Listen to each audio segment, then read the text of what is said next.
다 받으셨나요? 네. 예. 참 도전적인 제목이죠. 네. 예, 삼위일체의 불편한 진실. 예. 네. 이 삼위일체는 기독교에 가장 널리 수용되고 존경받는 교리 중 하나예요. 뭐 신학교나 교회에서도 집중적으로 이렇게 가르치는 하나님의 개념이란 말이에요. 그런데 삼위일체는 신비라는 그 이유로 신학자들은 삼위일체를 대체적으로 이해하기 어렵다는 점을 인정합니다. 예. 마태복음 13장 11절에 그런 말씀이 있거든요. 하늘의 왕국의 신비들을 아는 것이 너희에게 주어지나 그들에게는 그것이 주어지지 아니하기 때문이라, 이 말씀을 해주고 있어요. 그러니까 성경에서 말씀하시는 신비라는 것은요, 사람의 이성으로 알 수 없는 것들이에요. 사람의 어떤 똑똑함이나 노력으로 찾을 수 있는 것이 아니란 말이에요. 근데 알 수 있는 방법이 있어요. 그것은 바로 오직 하나님이 깨닫게 해주시면 알 수 있는 것이에요. 그러니까 하나님이 직접 알려주셔야만 알 수 있는 진리를 뜻한단 말이에요. 그래서 성경적으로 신비는 원래는 감춰져 있지만 하나님이 때가 되어서 열어주시는 진리를 말하는 것이에요. 특히 이 신격은 성육신의 신비, 디모데전서 3장 16절에 보면 기록되어 있잖아요. 주님께서 성경을 통해서 열어주시면 알게 되는 진리라고 보시면 돼요. 에레미야서 9장 24절에도 그런 말씀을 하거든요. 오직 자랑하는 자는 이것을 자랑할지니 그가 명철하여 나를 아는 것을 자랑하래요. 여기서 안다는 것은 뭐 무조건 이성적으로 깨닫는 것을 말하지 않습니다. 영적으로 이해할 수 있는 안목까지 말씀해 주고 있는 것이에요. 자, 그러면 명철로 하나님을 알 수 있대요. 그러면 그 명철은 어디서 올까요? 욥기서 32장 8절에 보면은 그러나 사람 안에 영이 있나이다. 또 전능하신 분의 영감이 그들에게 명철을 주시나이다. 이 말씀을 해주고 있어요. 하나님의 영이 역사할 때 명철을 받게 된대요. 그러면 그 명철을 받게 되면 분별력을 갖게 되는 것이고요. 우리가 신앙생활 할 때도 그 명철을 가지고 있으면 죄에서도 떠날 수 있는 것이에요.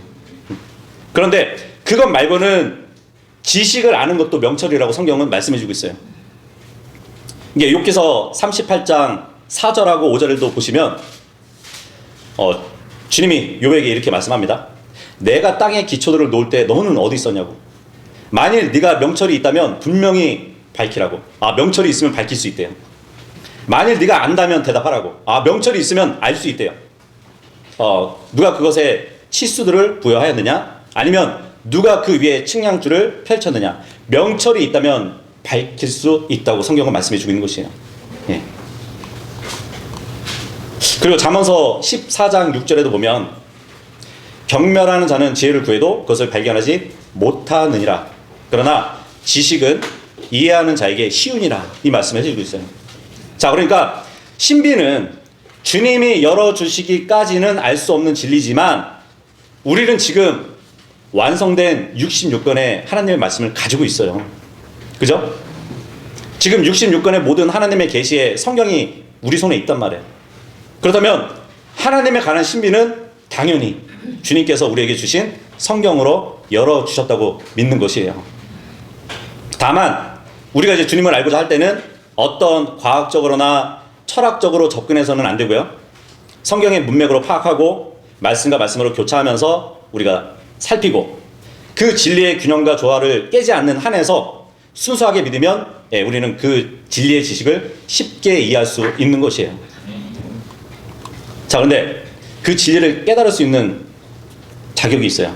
마태복음 11장 25절에 보면 오 하늘과 땅의 주이신 아버지여, 제가 당신께 감사드리나이다. 이는 당신께서 이런 것들을 지혜롭고 총명한 자들로부터 숨기시고 아기들에게는 그것들을 계시하셨기 때문이다. 그래요. 아멘이죠? 아멘. 자, 어쨌든 성경에서 참 하나님의 본질은 어떤 것인가? 하나님은 삼위일체신가? 그런 질문을 두었을 때 삼위일체는 이런 주류 기독교에서 가장 넓게 수용되고 존중되는 교리들 중에 하나라는 것이에요. 하나님은 하나의 존재 아니면 동일 본질 안에서 세 분의 위격으로 존재하신다는 그 믿음으로 이 교리가 규정되는데 그것을 수백만의 카톨릭, 개신교, 그리고 정교의 신자들까지 비슷하게 붙들고 있다는 사실이에요. 예. 그래서 여러분에게 나눠준 그 프린터 보시면 1번 보시면요, 이 카톨릭 백과사전, 1912년판에 이렇게 정의를 하고 있어요.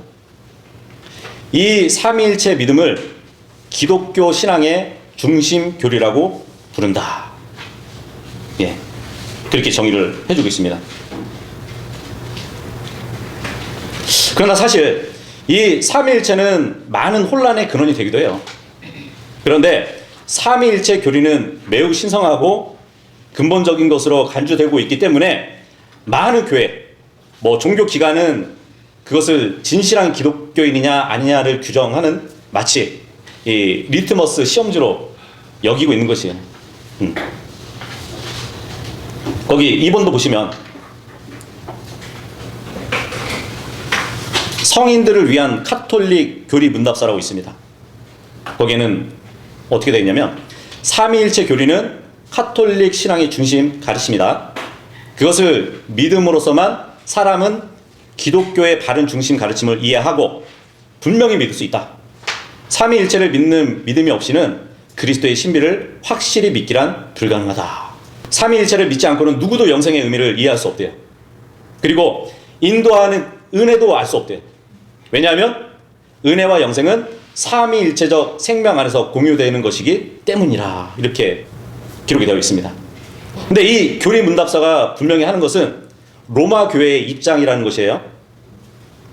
근데 구원을 얻는데 필수적인 것이 삼위일체를 믿는 것이래요. 그리고 그 책을 편집한 사람도 얘기를 합니다. 3번 보시면, 누구든지 구원을 받고자 하는 사람은 무엇보다도 먼저 카톨릭 신앙을 붙들어야 한다. 이 신앙을 온전히 흠없이 붙들지 않는다면 그 사람은 의심할 것 없이 영원히 멸망할 것이다. 그리고 카톨릭 신앙은 다음과 같다. 우리는 삼위일체로 계신 한 분 하나님을 섬긴다. 예. 이 삼위일체를 믿지 않으면 멸망하게 된대요. 근데 개신교에서도 마찬가지죠. 이단을 감별하는데 뭘 기준으로 삼는지 아시죠? 사도신경하고 삼위일체예요. 그런데 어떤 사람들은 이제 삼위일체를 믿을 것을 막 요구하면서도 그것은 이해를 초월하는 신비라고 그렇게 얘기를 합니다. 예. 그래서 기독교 진리 핸드북이라는 이 책에 놀라운 말이 있어요. 4번 보시면, 인간의 마음은 삼위일체의 신비를 온전히 이해할 수 없다. 그 신비를 온전히 이해하려고 하는 사람은 미쳐버릴 것이다. 그러나 삼위일체를 거부하는 사람은 자신의 생명을 잃을 것이다. 예. 우리는 생각해 봐야 돼요. 가장 많이 배운 신학자들도 이해가 불가하대요. 그러면서도 고백을 한대요. 어떤 것을 우리가 이해하지 못한다면 하나님이 우리에게 정말로 구원을 주시지 않으실까요? 사도 바울이 데살로니가전서 5장 21절에 성도들에게 준 경고가 하나 있어요. 그게 뭐냐면, 모든 것들을 입증하라고, 선한 것을 굳게 붙잡으라고. 그죠? 알아야 입증하죠. 알아야 선한 것을 붙잡죠. 근데 이 말씀과 같이 분명한 성경적인 가르침을 우리가 어떻게 조화시킬 수 있을까요? 베드로전서 3장 15절에도 사도 베드로가 이제 우리에게 이런 가르침을 주었어요. 너희 마음속에 주 하나님을 거룩하게 구별하라고. 그리고 너희 안에 있는 소망의 이유를 너희에게 묻는 모든 사람들에게 각각 대답을 줄 수 있도록 온유함과 두려움으로 항상 준비하라고. 알아야 준비를 하죠. 알아야 나의 소망을 묻는 사람에게 대답을 해주죠. 그렇지 않나요? 5번 보시면 미국 백과사전이 있습니다. 거기에 많은 신학자가 인정하는 교리가 있어요. 그 교리는 인간의 이성으로는 이해할 수 없는 것이 삼위일체라고 말해주고 있습니다. 예. 그리고 저술가이고 신학교 교수인 해롤드 브라운이라는 분이 있어요. 그분이 이런 글을 씁니다. 6번 보시면, 그 교리를 그리스도인들이 사실상 이해하거나 어떤 식으로든지 이해가 되게 설명하는 것은 불가능하다. 삼위일체 교리는 인간이 이해할 수 있는 능력을 초월하는 것으로서 신적인 신비로 존중되어야만 한다. 그래요. 그리고 미국의 개혁주의 침례교 신학자이자 기독교 변증가인 신학교수 제임스 화이트도 이렇게 얘기를 해요. 7번 보시면 삼위일체 교리는 무시되고 있을 뿐만 아니라 오해를 받고 있다. 그 오해가 너무 심해서 그리스도인 대다수는 이에 대해서 질문을 받으면 그릇된 답을 하거나 때로는 삼위일체에 대한 완전한 이단적인 대답을 하기도 한다. 그래요. 그러니까 삼위일체를 믿는데 누가 물어보면 오히려 횡설수설한다는 얘기예요. 예. 왜냐하면 믿는다고는 하지만 정립할 수 없는 교리이기 때문에 설명할 수 없다는 얘기예요. 자, 그리고 밀라드 에릭슨이라는 사우스 웨스트 침례교회 목회자이면서 신학교 연구 교수인 이분도 삼위일체에 대해서 이렇게 얘기합니다. 8번 보시면 이 교리는 많은 점에서 이상한 모순을 나타낸다. 그것은 널리 논쟁이 된 교리로서 교회가 존재해 오는 모든 세대에서 논란을 촉발시켰다. 하지만 많은 이들이 자신들 신념의 정확한 의미에 대해서 확신을 갖고 있지 않다 그럽니다. 그것은 교회가 최초로 조직 신학적으로 다룬 교리였는데 아직도 오해되고 논란이 되는 교리 중 하나다고 그렇게 말을 해요. 이렇게 삼위일체에 대한 입장이 절대적인 신비, 그 근원과 내용에 있어서 신비한 것, 그리스도인들이 실제로 이해하기 불가능한 것, 지성적으로 이해할 수 없는 것, 오해되어 온 것, 이상한 모순을 제시하는 것, 그리고 널리 논쟁이 된 것, 이것이 우리의 신앙과 구원의 기초가 되는 교리라고 하는데 정말 온전한 교리로 우리가 받아들일 수 있을까요? 특히 바울이 이제 고린도전서 14장 33절에 분명히 말한 것이 있어요. 그게 뭐냐면 성도들의 모든 교회들 안에서와 같이 하나님께서는 혼란의 창시자가 아니시라고, 오직 화평의 창시자이기 때문이라는 말씀을 해주신단 말이에요.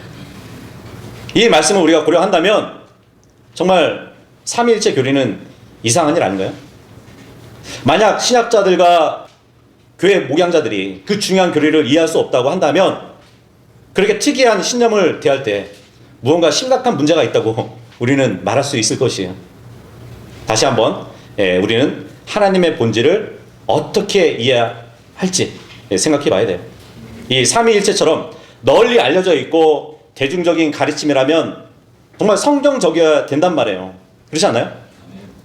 하지만 신학자들과 연구자들도요, 삼위일체를 성경에서 찾을 수 없다는 것을 인정한단 말이에요. 많은 사람들은 생각하기를 이제 성부 하나님과 성자 예수님 그리고 성령이 일반적으로 삼위일체를 구성한다고 여긴단 말이에요. 그래서 삼위일체 교리라는 것은 보통 세 분에 구별되고 동등한 위격으로 계시는 한 분 하나님에 대한 믿음으로 요약할 수 있단 말이에요. 그런데 그런 개념이 많은 성도들 사이에서 공통으로 가지고 있는 생각이긴 하지만 삼위일체라는 단어는 성경 어디에도 나오지 않아요. 그 점도 우리는 알고 있습니다. 사실 이 삼위일체라는 단어는요, 성경의 마지막으로 완성된 그때, 그러니까 예수 그리스도의 사도들이 역사에서 사라진 그 후에 오랜 시간이 지났을 때까지도 흔히 사용되었던 용어가 아니에요. 여기 9번 보시면 뉴 바이블 딕셔너리 여기서 어떤 입장을 내고 있는지 볼 필요가 있어요. 9번 보시면 삼위일체라는 용어는 그 자체로는 성경에 나오지 않는다. 그것이 처음 사용된 때는 터툴리안에 의해서 주후 2세기 말경이지만 지성인 사회에서 널리 사용되고 수용되고 공식적으로 가르쳐진 것은 4세기와 5세기에 이르러서야 비로소 된 일이었다 그럽니다. 그러니까 사도들이 무덤에 묻힌 후에도 오랜 세월이 지날 때까지도 공식적으로 결정된 것은 아니었다는 얘기예요. 그러니까 신학자들이 삼위일체에 대한 교리를 공식화하고 그것을 믿음으로 수용하기까지는 수세기가 걸렸다는 것을 말하고 있는 것이에요. 미국의 대표적인 복음주의자 목회자 중에 하나, 토저라는 분이 있죠. A.W. 토저, 유명하시잖아요. 그분의 책 거룩하신 분에 대한 지식이라는 책에서 뭐라고 하냐면 10번 보시면 삼위일체는 이해할 수 없는 신비라서 그것을 이해하려는 시도는 영원히 헛될 일이 될 것이다 그래요. 교회는 그것을 이해한 척을 하지는 않지만 그럼에도 불구하고 계속해서 이 교리를 가르치고 있다는 점을 인정한다 그럽니다. 이해하진 않지만 믿고 있기 때문에 가르친대요. 시릴 리차드슨이라는 분이 있어요. 뉴욕의 유니언 신학교의 교회사 교수거든요. 그 자신은 이제 삼위일체에 대해서 옹호는 하지만 자신의 책 삼위일체 교리에서는 뭐라고 말하냐면 11번 보시면 삼위일체에 대한 내 결론은 그러므로 그것은 인공적으로 만들어진 것이다. 그것은 명확함을 낳기보다는 혼란을 초래한다. 그리고 그것이 다루는 문제는 진짜로 존재하지만 그것이 제시하는 해답은 분명하지 않다. 많은 그리스도인들에게 그것은 어둡고 신비한 말이며 궁극적으로 의미가 없는 것이 되고 마는데 그 이유는 그 용어의 사용에 있어서 충분히 차별이 없기 때문이다. 그래요. 그리고 종교 지식 사정 여기 보면은 삼위일체에 대해서 뭐라고 얘기하냐면 12번 보시면 그 교리를 분명하게 무엇이라고 하거나 그것을 어떻게 설명하는 것에 대해서 삼위일체론자들은 자신들 사이에서도 일치를 보지 못하고 있다 그래요. 아니 어떻게 그 교리를 믿는 사람들조차도 왜 그것을 설명하는데 어려워할까요? 그 이유는 다른 게 아니에요. 성경이 그것을 가르치지 않기 때문이에요. 그러니까 성경적이지 않는 것을 성경으로 설명할 수 없는 법이잖아요. 성경은 하나님에 대한 계시, 그 계시와 관련해서 우리가 믿을 수 있는 유일한 근원이지만 이 삼위일체라는 개념은 인간에게 주신 하나님의 계시의 일부가 아니라는 점을 우리는 알아야 되는 것이에요. 자, 그리고 국제 표준 성경 백과사전이 있습니다. 거기서도 이렇게 인정을 해요. 13번 보시면 삼위일체는 2세기 용어로서 성경 어디에서도 찾을 수 없으며 성경은 삼위일체에 대한 완결된 진술을 하나도 제시하지 않는다. 예. 그리고 14번 보시면 이 하퍼콜린스 백과사전의 교리문답서에도 이렇게 얘기합니다. 오늘날 학자들이 일반적으로 동의하는 바는 구약 성경이나 신약 성경 어느 곳에서도 삼위일체의 교리 같은 것은 없다. 그러면 종교 개혁을 주도한 독일의 마틴 루터는 뭐라고 했을까요? 15번 보시면 삼위일체라는 이름은 성경에서 찾아볼 수 없으며 그것은 인간에 의해 고안되어 만들어진 것이다. 이렇게 얘기를 했습니다. 예. 그리고 세대주의 바른 이해라는 책을 쓴 유명하신 분이 있는데 찰스 라일리 교수가 있어요. 그분의 저명한 책 기초신학, 이 책에 보면은 이렇게 쓰고 있어요. 16번 보시면 삼위일체에 대하여 성경은 분명하게 가르치지 않는다고 말하는 것이 옳다. 사실 단 하나의 증거 본문도 없다. 만약 성경에서 분명한 증거 본문이 없다면 우리는 그 결과를 가르칠 수 없다는 결론에 대한 오류를 입증하는 것이다. 만약 그렇다면 나는 삼위일체 교리를 결코 가르치지 않을 것이다 그래요. 자, 그리고 밀라드 에릭슨이라는 이 사우스 웨스턴 침례 신학교 연구 교수도 이런 글을 썼었습니다.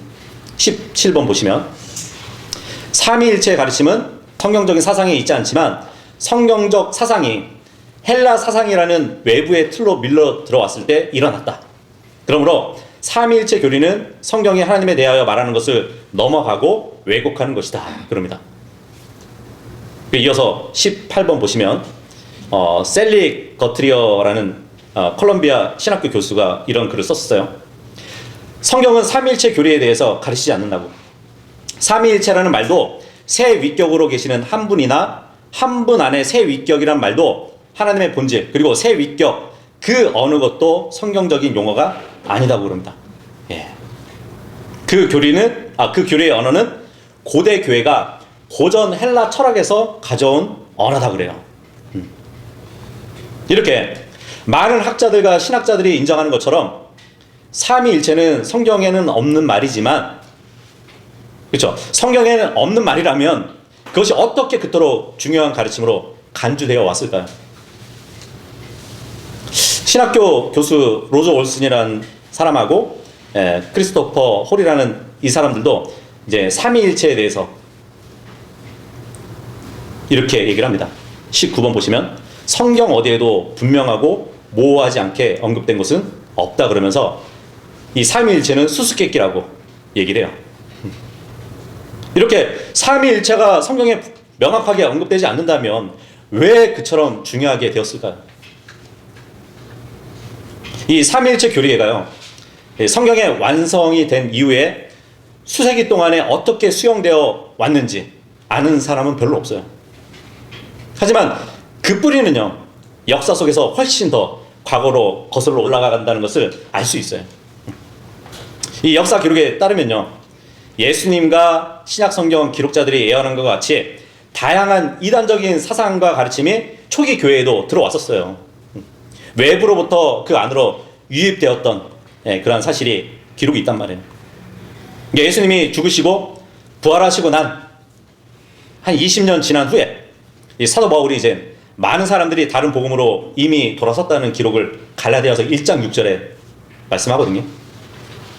그 바울의 편지에 따르면요, 거짓 사도들, 거짓 사역자들, 거짓 형제들, 그들과 싸워야 됐다고 기록해주고 있어요. 그러니까 그들이 교회 안에 들어와서 사기를 쳐가지고 자신들을 그리스도의 사도로 막 가장하고 그런 사람들이 있었대요. 그래서 바울이 처리했던 중요한 문제 중 하나가 뭐냐면 이러한 거짓 형제들이 있었다는 얘기예요. 그래서 1세기가 끝날 때까지 우리가 이제 요한 3서 9절하고 10절에 보잖아요. 거기 보면은 상황이 매우 심각해진 교회를 볼 수 있어요.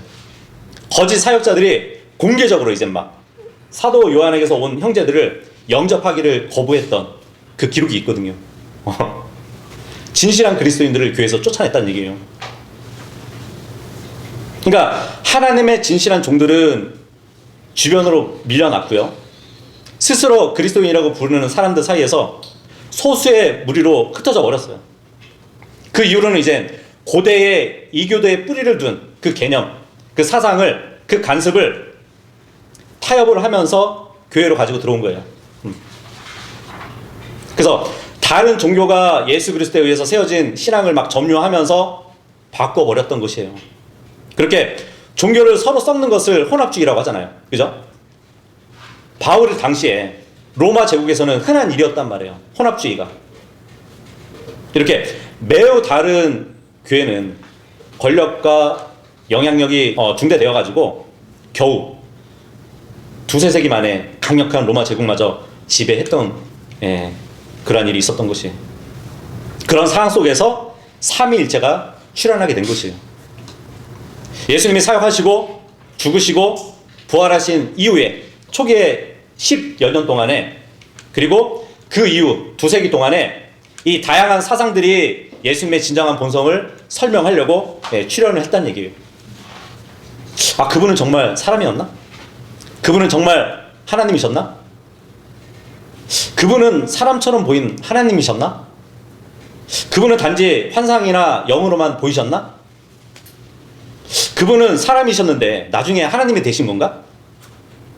그분은 성부 하나님으로부터 지으심을 받으신 분인가? 아니면 그분은 영원히 성부와 함께 존재하셨나? 이러한 사상들이 있었단 말이에요. 근데 그런 사상을 가진 반대파들이 서로 만났던 것이에요. 그러니까 원래 교회의 신앙은 일치를 했었는데 그 일치가 사라진 거예요. 그것은 바로 새로운 신앙과 이교도에서 차용되어 온 수용한 많은 것들이 예수님과 사도들의 가르침을 대체했기 때문에 이루어진 것이란 말이에요. 그래서 우리가 분명히 해두어야 할 점이 뭐냐면, 초기 역사에서 있었던 지성적이고 신학적인 논쟁이 일어나서 삼일체 교리가 만들어졌다는 것이에요. 그때 그럼 교회는, 정말 참된 교회는 어디 있었을까요? 대부분 그곳에 없었어요. 그 이유는 바로 이 성도들이 지하로 내몰렸기 때문이에요. 그런 이유로 그 시기에 이제 우리가 자주 보는 것은 진리와 오류의 논쟁이 있었다는 것이 아니고 오류와 다른 오류 사이에 논쟁이 있었을 뿐이에요. 네. 처음에는 이제 그리스도의 본성에 대한 논쟁이 있었어요. 그 논쟁으로 인해서 로마 왕제 콘스탄틴은 이제 325년에 니케아 공회를 열었습니다. 예, 오늘날의 이제 터키 그 서부에 이제 위치했는데 그 공의회에 개입을 했단 말이에요. 근데 콘스탄틴은 비록 이제 많은 사람들에게 최초의 그리스도인 로마 황제로 이렇게 알려져 있단 말이에요. 하지만 실제로는요, 태양 숭배자이고요, 임종 직전에 세례를 받은 사람이에요. 그리고 자신이 재위하던 그 기간에는요, 큰 아들과 아내를 살해하기도 했었어요. 사실 이 로마 제국 안에서 큰 규모의 이제 소요가 있었던 시절에 왕이었단 말이에요. 그러다 보니까 이 제국을 통일해야 한다는 그 도전에 직면해 있었던 왕이었어요. 그래서 결국 자신의 제국을 통합하는데 이 종교가 쓸모가 있겠구나, 그 사실을 깨달았던 것이에요. 그래서 기독교를 공인한 1차적인 이유가 또 여기 있는 것이에요. 이 콘스탄틴이 325년에 니케아 공회를 소집했어요. 그 이유가 뭐냐면 종교적인 것과 정치적인 것을 섞어가지고 제국의 통일이라는 목적을 함께 이루고자 한 명분이었단 말이에요. 그래서 그 당시에 1차적인 문제가 뭐였냐면 아리우스 논쟁이라고 하는데, 이 콘스탄틴은 그 논쟁에 대해서는 사실 알지도 못했고요, 관심도 없었어요. 이집트 알렉산드리아 출신의 아리우스가 그리스도에 대해서 그분이 하나님의 아들이시라면 반드시 시작이 있어야 될 거 아니냐, 그렇다면 하나님의 특별한 피조물이었을 거라고 그렇게 주장을 했던 것이에요. 그래서 이 아리우스의 가르침에 반대하고 일어났던 사람이 누구냐면 아타나시우스였어요. 근데 이 사람도 알렉산드리아 출신이었거든요. 알렉산드리아 출신 집사였어요. 근데 이 사람의 관점은 삼위일체의 초기 형태를 갖추고 있었어요. 성부, 성자는 한 분이시지만 동시에 서로 구별된다는 그 교리를 갖고 있었단 말이에요.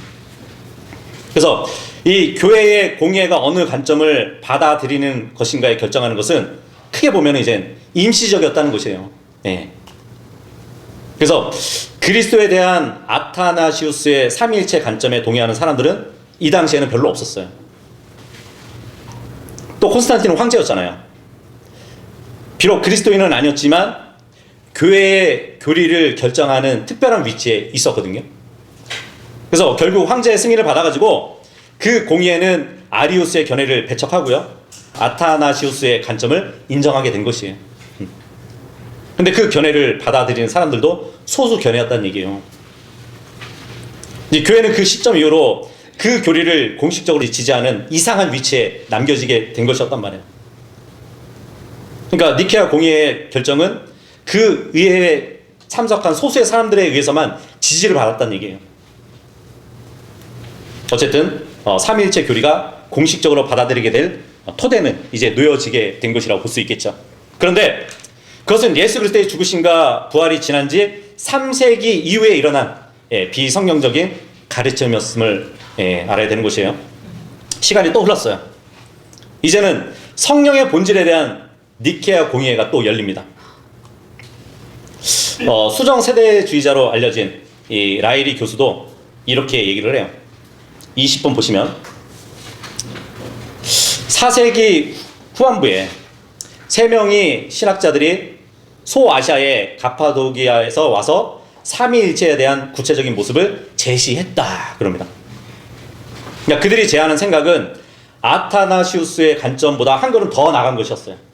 성부 하나님, 성자 예수님, 그리고 성령님은 동등하시면서 하나의 본체로 계시지만 서로 구별되어 계신다는 주장을 갖고 있었던 것이에요.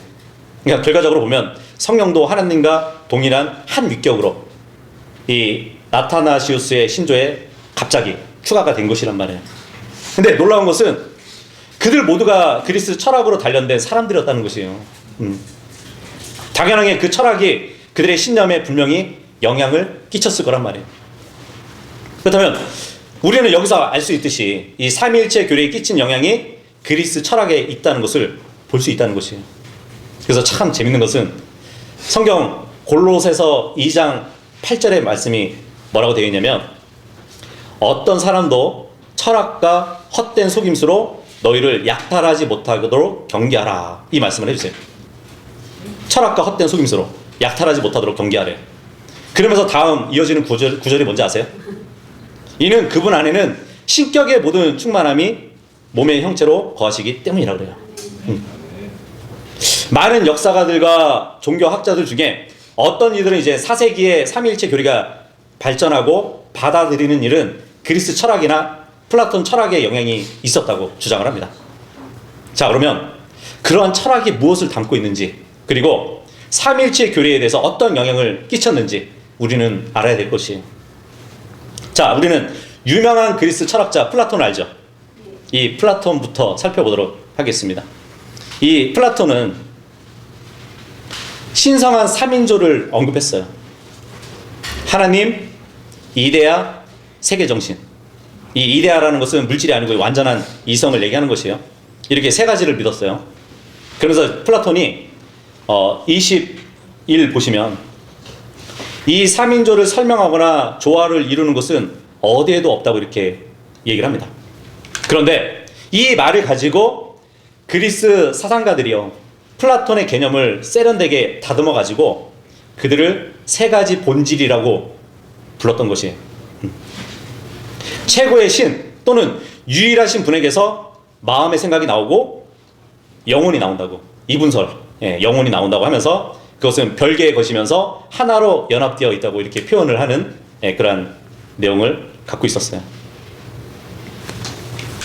그래서 삼위일체 교리를 제정한 교회 지도자들 중에 많은 사람들은 헬라 철학과 플라톤 철학에 심취하고 있거나 그것에 기울어진 사람들이 많았다는 얘기예요.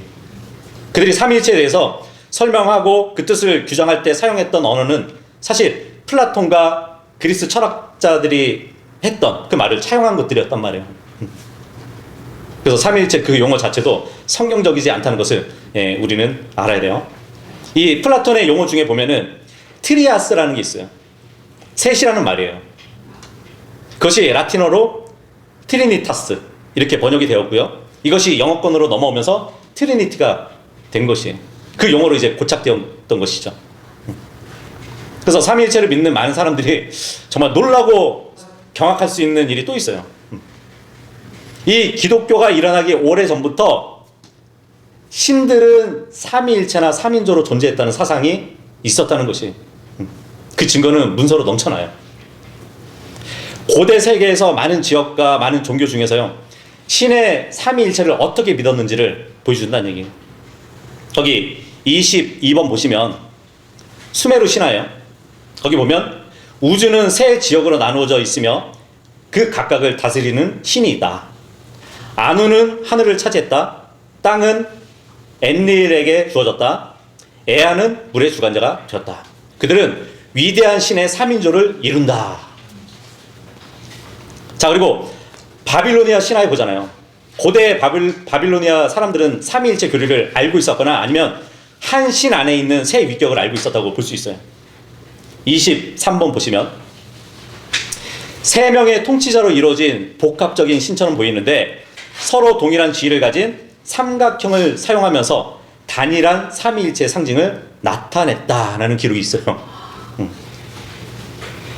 자, 그리고 인도의 신화를 보잖아요. 이 인도의 신화 푸라나라는 힌두 경전을 보면 약 3000년 전에 이런 글귀가 있습니다. 24번 보시면 오 세 분의 주님이시여, 저는 오로지 한 분만을 깨닫고 있음을 아시나이다.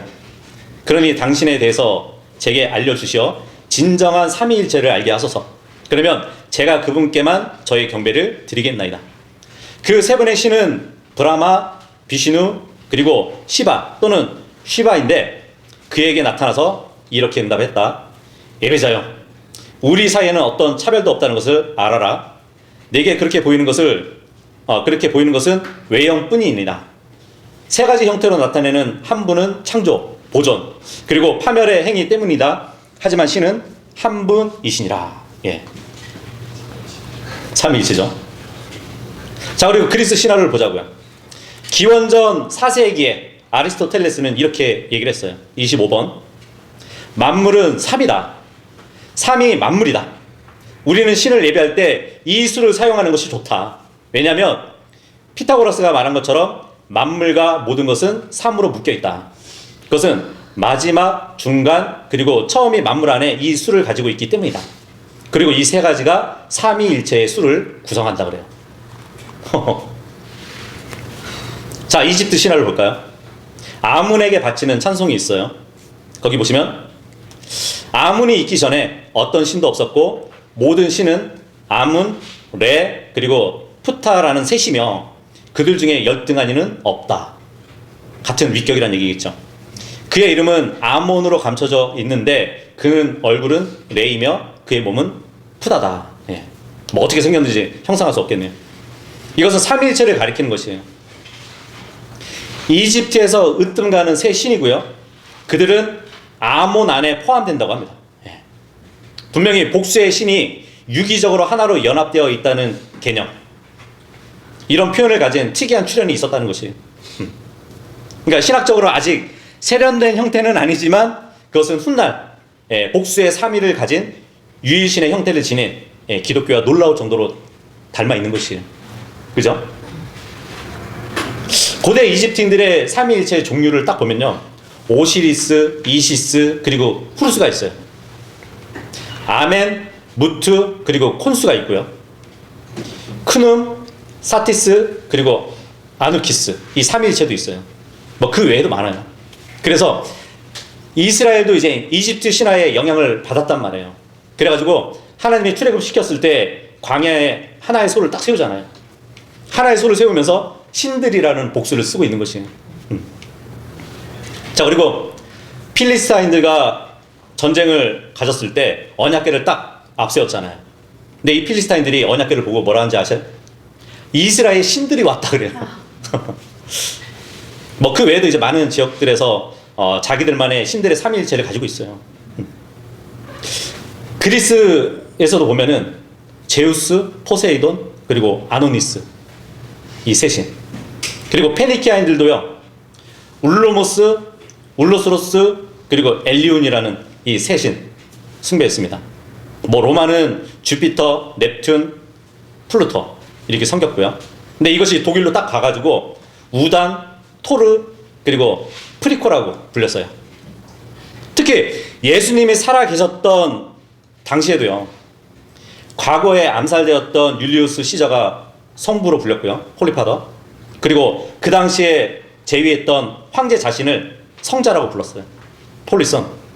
그리고 자신의 수호신을 성령이라 불렀어요, 홀리스피릿. 예. 자, 그럼 불교는 어떨까요? 불교도 고유의 삼위일체를 가지고 있어요. 바로 부처가 법신, 보신, 화신으로 이루어진 트리카야. 이 트리카야가 뭐냐면 세 가지 몸의 뜻이에요. 그런 존재라는 교리예요. 이게 대승불교의 교리입니다. 예. 근데 역사적으로 보면은 기독교보다 불교가 500년은 앞서요. 뭐 삼위일체를 믿는 사람들은 그럽니다. 사탄이 삼위일체 하나님을 흉내낸다고. 과연 그럴까요? 사탄이 이브에게 처음 속였던 게 뭔지 아세요? 선악을 알게 하는 나무 열매를 먹으면 신들과 같이 될 것이라 그랬어요. 하나님을 신들로 속여버린 거예요. 근데 개역성경은 하나님같이 될 것이라고 되어 있죠. 그렇게 되면 마귀가 한 분 하나님을 이브에게 신들로 속였다는 것을 가려버리게 되는 것이에요. 자, 그리고 마지막은 어떻죠? 유대인들은 미래에 사탄에게 속을 것인데요, 마귀가 이브를 속였듯이 그들은 대환란 때 나타날 신들, 사탄의 삼위일체를 믿게 될 것이에요. 이렇게 사탄은 첫 인류와 마지막 때의 인류를 속이는 간교한 자라는 것을 알아야 되는 것이에요. 이제 얼마 안 있으면 사탄과 짐승과 거짓 예언자가 각각 독립적인 인격체이면서 삼위일체로 세상을 장악하기 위해서 드러낼 것이에요. 많은 자들이 이제 삼위 하나님으로 그들을 경배할 것이란 말이에요. 그런데 초기 그리스도인들은 처음에 자신들의 신앙에 이런 이교도 사상의 개념을 적용하려는 생각을 하지 않았단 말이에요. 그들은 아버지 하나님을 경배드렸고요, 아들은 그 하나님의 인성으로 오신 분으로 믿었기 때문에 경배를 드렸던 것이에요. 그리고 그 하나님의 영을 통해서 고난 가운데서도 평안을 얻고요, 담대히 순교하고 신앙을 지키면서 그 성령의 열매를 맺는 삶을 살았던 것이에요. 그래서 우리가 하나님의 말씀을 바르게 이해하는 문제에 있어서 정말 기억해야 할 가장 근본적인 원리 중 하나는 이것이에요. 성경이 성경을 해석한다는 원칙이잖아요. 우리는 종종 어떤 특정한 본문의 의미와 관련해가지고 더 많은 빛을 보고자 한다면 다른 성경의 다른 성경 부분을 살펴봐야 되는 것이에요. 뭐 신약 성경은 구약 성경에 대한 많은 빛을 비춰주잖아요. 그 반대로도 마찬가지고요. 그리고 문맥을 통해서 주님이 알려주시는 그 진리를 우리가 파악을 해야 되는 것이에요. 이 하나님의 신격은 말씀 문맥에서도 직접적으로 알려주시는 교리입니다. 예. 오전에는 우리가 이 자료들을 살펴봤고요. 식사하고 두 번째 시간에는 성경이 증언하는 신격을 함께 또 나눠보도록 하겠습니다. 예. 감사합니다.